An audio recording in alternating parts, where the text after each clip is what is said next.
വസ്സലാമു അലാ അഷ്റഫിൽ റസൂലില്ലാഹ് വഅലാ ആലിഹി വസഹ്ബിഹി അജ്മഈൻ. ഏറെ ബഹുമാനപ്പെട്ട ഉമ്മമാരെ, സഹോദരങ്ങളെ, എന്നെ കേൾക്കുന്ന എല്ലാവർക്കും അസ്സലാമു അലൈക്കും വറഹ്മത്തുള്ളാഹി തആല ബറകാതുഹു. സഅദ് ബിൻ റളിയല്ലാഹു അൻഹു നാലാമത് ഇസ്ലാമിലേക്ക് കടന്നു വന്ന ആളായിരുന്നു. മക്ക ജീവിത കാലഘട്ടത്തിലെ പ്രശ്നങ്ങളെയും പ്രയാസങ്ങളെയും മർദ്ദനങ്ങളെയും നമ്മൾ ചർച്ച ചെയ്യുമ്പോൾ ഒരിക്കലും ഓർമ്മിക്കാൻ വിട്ടുപോകാൻ പാടില്ലാത്ത പേരാണ് സഅദ് ബിൻ അബീ വഖാസ് റളിയല്ലാഹു അൻഹു. അദ്ദേഹത്തിന് മറ്റാർക്കുമില്ലാത്ത ഒരു പ്രശ്നം നേരിടേണ്ടി വന്നു. സഅദ് ബിൻ റളിയല്ലാഹു അൻഹുവിന്റെ ഉമ്മ ഒരു ശപഥം ചെയ്യുകയാണ്, സഅദേ, നീ ദീന് വിട്ട് ഇസ്ലാം വിട്ട് പുറത്തു വന്നാലല്ലാതെ ഞാൻ ഒരു ഗ്ലാസ് പച്ചവെള്ളം കുടിക്കൂല, ഞാൻ നിന്നെ സ്നേഹിക്കൂല, ഞാൻ നിന്റെ ഉമ്മയായി കഴിയൂല, ഒരിക്കലും ആ പുതിയ സിദ്ധാന്തത്തിൽ ജീവിക്കാൻ സമ്മതിക്കൂല, ആ ദീനിൽ ഞാൻ നിന്നെ പൊറുപ്പിക്കൂല.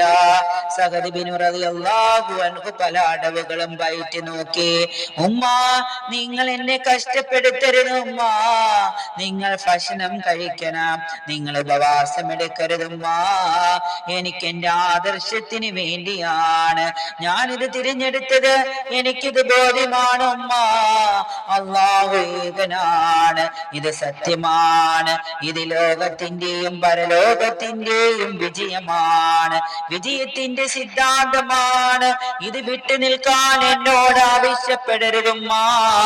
ഉമ്മ പറയുകയാണ്, മോനെ, നീ എന്റെ ചോരയിൽ പിറന്നവൻ, നീ എന്റെ ചോരയിൽ പിറന്നവൻ, നീ എന്റെ കൂടെ വളർന്നവൻ, നിന്നെ ഞാൻ പാലൂട്ടി വളർത്തി, നിന്നെ ഞാൻ ഗർഭത്തിൽ കൊണ്ടുനടന്നു, നിനക്ക് വേണ്ടി ഞാൻ എല്ലാം സഹിച്ചു, നീ മുഹമ്മദിന്റെ ആളായി ഒരിക്കലും നിന്നെ കാണാൻ ഞാൻ ആഗ്രഹിക്കുന്നില്ല മോനെ, മടങ്ങണം മോനെ, നീ മടങ്ങാതെ രക്ഷയില്ല മോനെ.